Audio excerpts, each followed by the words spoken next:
O título da mensagem de hoje é O Amor Sem Hipocrisia. O amor sem hipocrisia.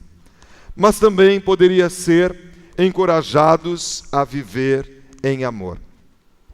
O apóstolo Paulo escreveu essa carta à igreja que estava na cidade de Roma. E o intuito do seu coração, ao escrever esta carta para os irmãos que estavam ali, foi despertá-los a enviar recursos, foi a intenção de convencê-los a investir na obra missionária, principalmente plantando igrejas na região da Espanha. E o tema desse ano é amor transbordante. O apóstolo Paulo, ao escrever essa carta aos irmãos que estavam em Roma, ele quis despertar a ação missionária, mas como apóstolo aos gentios, designado pelo próprio Jesus, pastor aos gentios, ele se acha no direito de dar direcionamentos para aquela igreja. É interessante que o apóstolo Paulo, ele não foi pastor da igreja de Roma, ele não esteve lá necessariamente, ele não conhecia aquele povo, e como ele soube o que estava acontecendo para direcionar aquela igreja sobre desenvolver o amor nos seus relacionamentos. Quando nós lemos lá em Atos dos Apóstolos, o dia do derramamento do Espírito Santo de Deus, diz que lá haviam alguns romanos residindo. Possivelmente aqueles romanos tenham retornado para a sua cidade e proclamado o Evangelho, os seus amigos, os seus familiares, logo se converteram ao cristianismo. Portanto, a igreja de Roma iniciou com judeus e com gentios que foram se achegando para a vida da igreja. E quando o apóstolo Paulo escreve esta carta, orientando então aos cristãos de Roma, como eles deveriam entrar num acordo para viverem de uma forma mais adequada nos seus relacionamentos, haviam ali dois conflitos, interno e externo. E quais eram os conflitos internos? Como eu disse, alguns gentios foram se convertendo, entendendo que Jesus era o Salvador. Mas haviam também os judeus que compreendiam que Jesus era o Salvador, o Messias que haveria de vir. No entanto, esses judeus estavam presos às tradições, aos costumes da religiosidade do judaísmo. Eles ainda circuncidavam os seus filhos, eles ainda guardavam o sábado, eles ainda celebravam as festividades típicas do judaísmo, mas os gentios não. Os gentios entendiam que deveriam cultuar ao Senhor no domingo, porque é o dia da ressurreição. Eles comiam carne de porco, por exemplo, enquanto os judeus não comiam carne de alguns dos animais, entre eles a carne de porco. Eles não circuncidavam os seus filhos. E em uma mesma comunidade estavam convivendo judeus e gentios. Agora, irmãos e irmãs, tenta entender e compreender essa comunidade. Uma igreja que congregam pessoas que comem carne de porco, outros não concordam em comer. Uns circuncidam os filhos, o outro acha que não deve circuncidar. Vai ter uma confraternização da célula, uma confraternização da igreja, e o cardápio é porco no tacho. Imagina os conflitos, não é? E é diante desse conflito entre os irmãos que o apóstolo Paulo orienta. Mas havia também um conflito externo, porque o povo cristão, aqueles que se converteram a Cristo, que entenderam que Jesus era o Messias, eles tomaram uma posição de santidade, de retidão. Eles não negociavam princípios.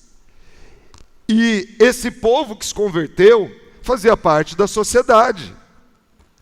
Muitas pessoas próximas aos líderes políticos, próximos à liderança que estava em evidência naquela cidade, foram se convertendo. Mas agora eles não concordavam mais com os conchavos, com as propinas, com a ilegalidade. Eles buscavam uma vida de santidade. E essa vida de santidade gerava um constrangimento, porque aqueles políticos viam naqueles que estavam assessorando uma impossibilidade de continuar a levar vantagem. E então havia uma perseguição aos cristãos, porque eles causavam constrangimento no meio de uma sociedade pervertida e corrupta. E é nesse contexto que o apóstolo Paulo escreve essa carta. Se você ler depois o capítulo 14, você vai perceber essa questão do conflito interno dentro da igreja. Que ele fala sobre a guarda do sábado, sobre o que se deve comer, por que ficam brigando irmão com irmão por causa dessas coisas. E eu encorajo depois você ler o capítulo 14 para que você possa compreender melhor essa questão. Mas hoje vamos ficar com esse texto que nós lemos. No capítulo 12, ele começa falando de várias atitudes que os cristãos devem ter. E a partir do versículo 9, que é o texto que nós lemos, a primeira frase ele diz: o amor seja sem hipocrisia. E qual é a base para esse amor sem hipocrisia? O primeiro versículo do capítulo 12, que ele diz: rogo-vos, pois, irmãos, pelas misericórdias de Deus, que apresenteis o vosso corpo por sacrifício vivo, santo, agradável a Deus, que é o vosso culto racional. E não vos conformeis com este século. O que ele está dizendo? Olha, o corpo de vocês não deve ser dado à prostituição, a práticas pecaminosas, não tomem a forma deste mundo é pervertido mesmo, mas eu estou rogando a vocês. Olha o que ele diz: rogo-vos, pois, irmãos, pelas misericórdias de Deus. A base desse texto, todas as verdades estão fundamentadas num Deus que é infinito em misericórdia. Porque quem não experimenta a misericórdia de Deus não consegue amar de uma forma adequada. E aí, no versículo 9, ele diz então: porque nós temos um Deus que é misericordioso, nós podemos ter um amor sem hipocrisia. E o que é um amor sem hipocrisia? Mais uma vez, nós precisamos nos reportar ao contexto cultural em que ele estava escrevendo essa carta. A influência era da mitologia grega, dos tempos gregos, dos teatros, e os hipócritas ou hipócrites, quem eram? Eram os atores de teatro, que normalmente para encenar usavam máscaras. E quando eles queriam demonstrar alegria, eles usavam uma máscara com um sorriso. Tristeza, uma máscara que tinha alguém chorando. Ou qualquer outra expressão, eles usavam máscaras. Só que por trás, o ator que estava narrando ou encenando, nem sempre estava expressando o que a máscara estava dizendo. Porque às vezes ele estava com uma máscara que expressava alegria, mas ele estava triste, angustiado, chorando. Outras vezes, eles estavam com uma máscara que encenava um choro, tristeza, mas por trás estavam zombando. Não havia franqueza, não havia sinceridade. E quando o apóstolo Paulo escreve essa carta dizendo: o amor seja sem hipocrisia, o que ele estava dizendo é: ser hipócrita é ser algo que não é verdadeiro. Então, se vocês amam, amem de verdade. As atitudes de vocês devem expressar este amor que é genuíno, algo que transborda sobre a vida daqueles que estão ao seu redor. Tirem as máscaras, sejam fiéis, sejam sinceros, sejam transparentes, vivam a realidade. Ou seja, por isso o título desse sermão: amor sem hipocrisia.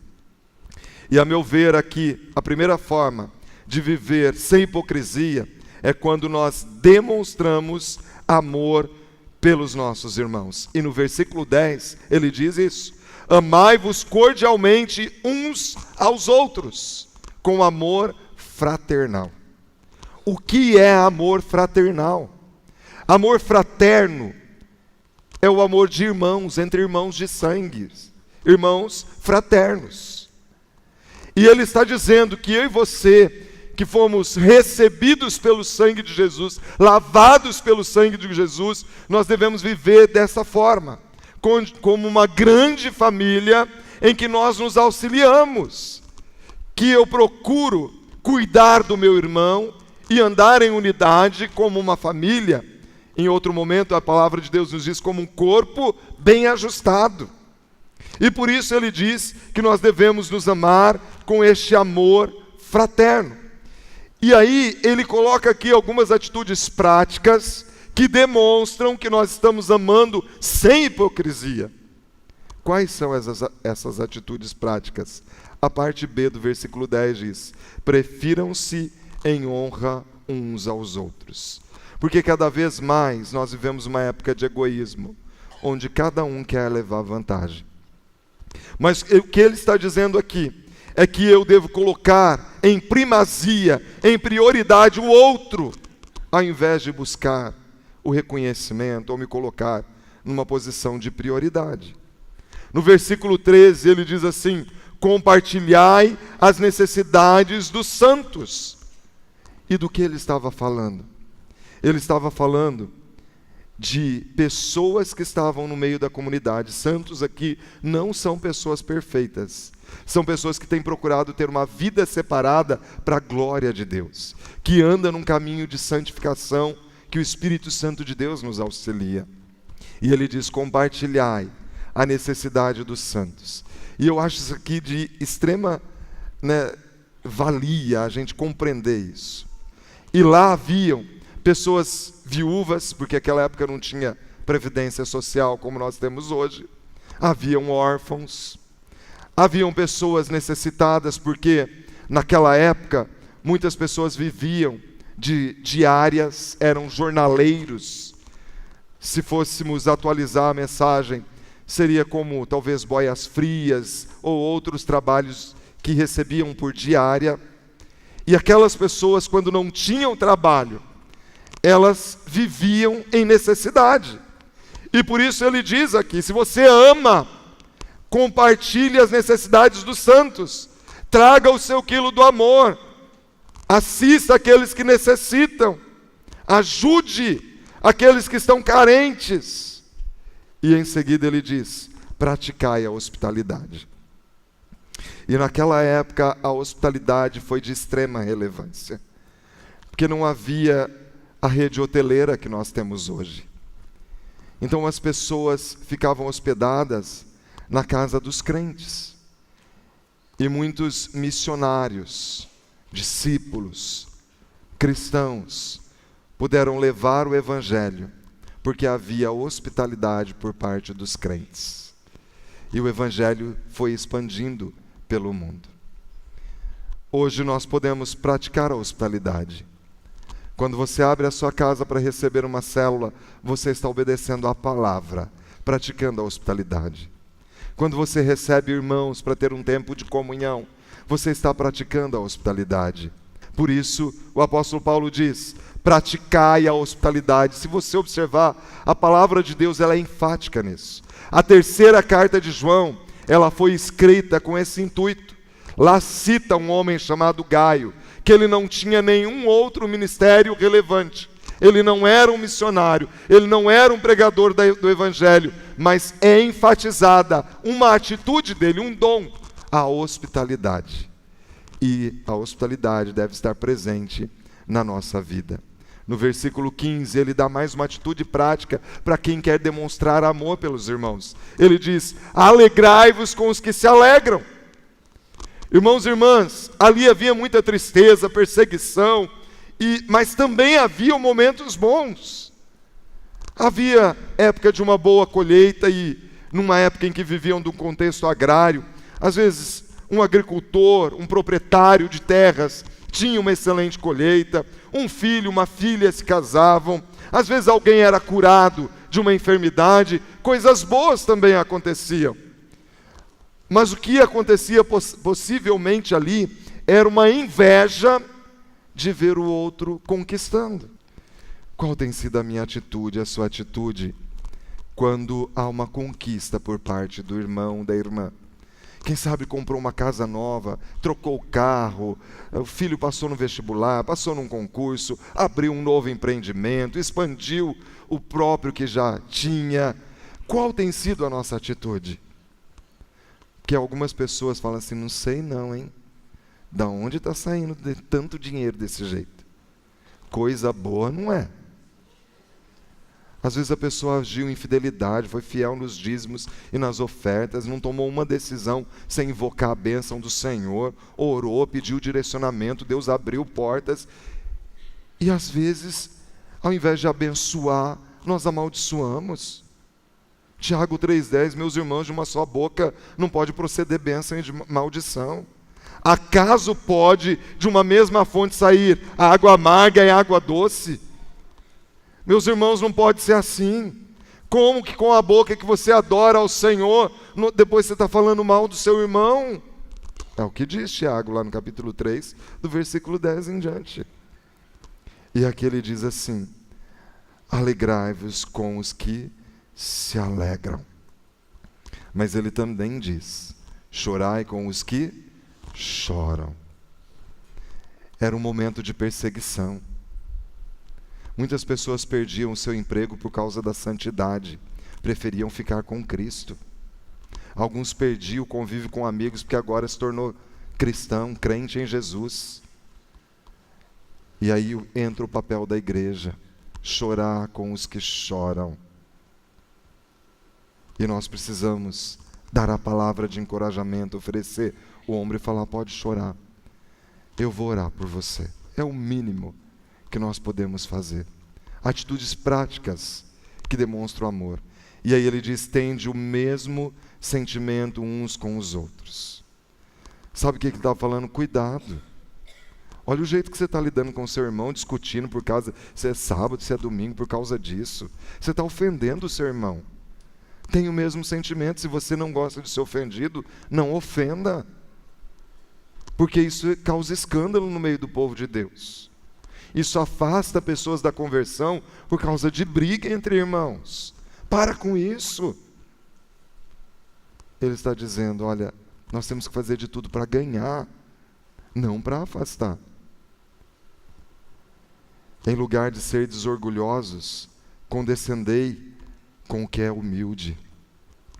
E eu acho isso aqui fantástico. Quando ele fala assim, adapte aquele que é humilde. E ainda na parte C do versículo 16 ele diz, não seja sábio aos seus próprios olhos. Porque aquela pessoa que se acha sábia aos próprios olhos, ela quer impor, ela quer que tudo aconteça do jeito dela. E ai de você se não fizer do jeito dela. Igreja é um lugar que nós nos sentimos família, mas todo mundo se sente meio que dono. E há pessoas que querem trazer suas sugestões, e ai se a sugestão dessa pessoa não for aceita. Não seja sábio aos seus próprios olhos. Respeite as opiniões, não viola princípio bíblico, respeite. Nós estamos lutando pela mesma fé. Nós não somos rivais, nós somos aliados. Às vezes a gente tem opiniões divergentes. Então não queira impor que aconteça do jeito que você acha que deve ser. Nós temos o Espírito Santo, ele é suficiente para conduzir a igreja. E ele vai usar a liderança para conduzir. Vai usar o pastor titular, que vai direcionar os pastores, que vai direcionar os demais líderes. Presbíteros, diáconos, líderes de célula. Então, igreja, nós estamos lutando para que a família da fé expanda. E esse relacionamento deve ser um relacionamento de amor, quando a gente não quer ser sábio aos nossos próprios olhos. Eu não quero impor e determinar aquilo que eu acho que deve ser. É que o Espírito Santo vai trazendo de direcionamento. Então, a primeira verdade, o amor sem hipocrisia, é um amor não fingido com os irmãos, que você vê na prática, na atitude.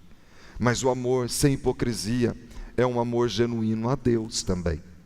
Olha que no versículo 9, Ele diz assim: o amor seja sem hipocrisia, detestai o mal, apegando o bem. Perceba que ele contrasta mal e bem.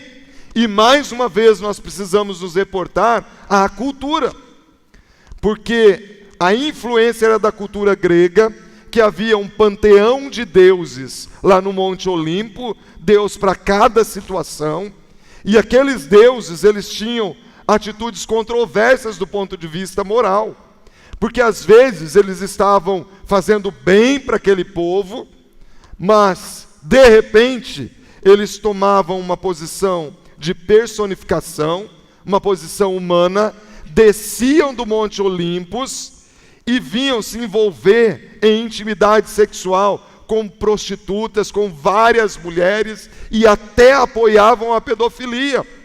Então eram deuses que, ao mesmo tempo que apresentavam coisas boas, apresentavam também coisas ruins.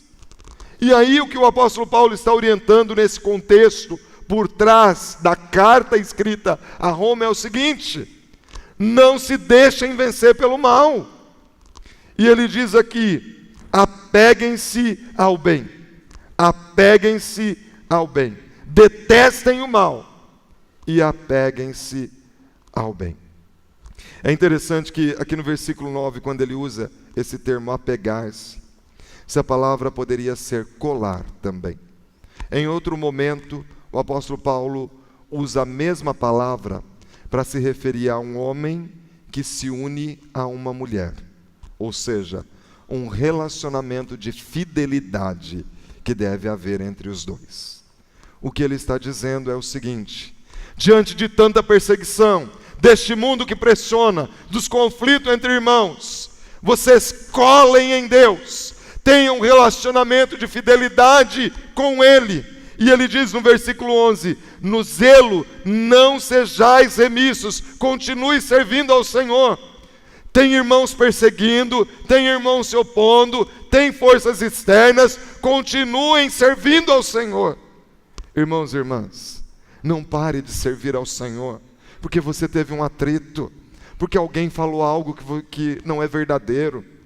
Não dê ouvidos às circunstâncias que o inimigo tem usado para te desmotivar. Você serve ao Senhor, olhe firmemente para o autor e consumador da sua fé. No zelo não seja remisso, seja fervoroso de espírito. É o que ele diz aqui, ó. Sejam fervorosos. Fala de fervilhar, ebulição. Não desanime. Seja encorajado pelo Espírito Santo de Deus. Para de reclamar e de murmurar. Olhe para Cristo, nós servimos a Cristo. E quem serve a Cristo faz o seu melhor para Cristo. Então, amor a Deus é demonstrado em atitude, senão é hipocrisia. Não dá para viver de teatro.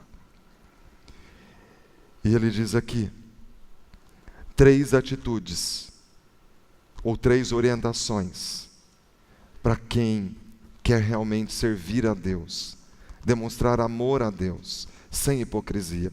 Ele diz no versículo 12: regozijai-vos na esperança. Que esperança é essa? Da vida eterna. Aqui você pode passar por perseguição, por luta, por dificuldade, mas nós temos uma esperança que não morre. Você já foi salvo por Jesus e ninguém pode tirar a salvação de você. Viva nessa esperança. E ele continua: sede pacientes na tribulação. Se está passando por tribulação, tenha paciência. Como que você consegue isso? Esperança e paciência. Ele vem em seguida: na oração sede perseverantes. Quem ora, persevera. Quem ora, encontra de Deus a paciência, o domínio próprio, para passar pela crise e sair vencedor do outro lado. Então, meus irmãos e minhas irmãs, o amor sem hipocrisia é quando a gente ama verdadeiramente o irmão, com atitudes práticas. Quando as pessoas olham para a nossa vida e veem atitudes que demonstram que nós servimos a Deus. E por fim, ele diz aqui, e talvez seja o mais difícil, ele diz aqui no versículo 14: abençoai os que vos perseguem, abençoai e não amaldiçoeis. O amor sem hipocrisia é quando nós temos atitudes amorosas com os nossos inimigos, aqueles que nos perseguem e nos maldizem. Qual tem sido a minha atitude, a sua atitude, com gente que falou mal, gente que falou coisa que não era verdadeira, gente que caluniou, gente que nos afrontou, gente que teve atitudes terríveis contra nós? Qual tem sido a minha e a sua atitude? Ele está dizendo: abençoai os que vos perseguem. Mas às vezes a gente fala assim: bem feito. Com quem foi mexer? Cutucou a onça com vara curta. Olha o que está colhendo, viu? Plantou, está colhendo. Né? Você viu? O tempo mostra tudo. E a gente começa a celebrar. Porque o inimigo está vivendo um momento difícil. E ele diz: abençoai os que vos perseguem. Não amaldiçoe. Abençoe. A gente pode se lembrar aqui de Jesus, diante do povo que cuspiu, escarneceu, zombou. Ele falou: Pai, perdoa-lhes. Eles não sabem o que fazem. Estevão, quando foi apedrejado, ele falou: Pai, não imputes a eles esse pecado. Homem cheio do Espírito Santo. Gente cheia do Espírito Santo age desse jeito. Não torneis a ninguém mal por mal. Mexeu comigo, vai levar agora. Do mesmo jeito que vai levar agora. Mal por mal. Esforçai-vos por fazer o bem a todos os homens. Vocês estão sendo perseguidos pelas autoridades, mas não se levantem contra eles. Paguem seus impostos, sejam homens honestos, trabalhem, sejam retos, tenham uma postura digna, ajam desse jeito. Cristão é cristão, não negocia princípios, vai pela vida de santidade. E ele diz aqui: se possível, quanto depender de vós, tende paz com todos os homens. Porque às vezes, irmãos, não depende da gente.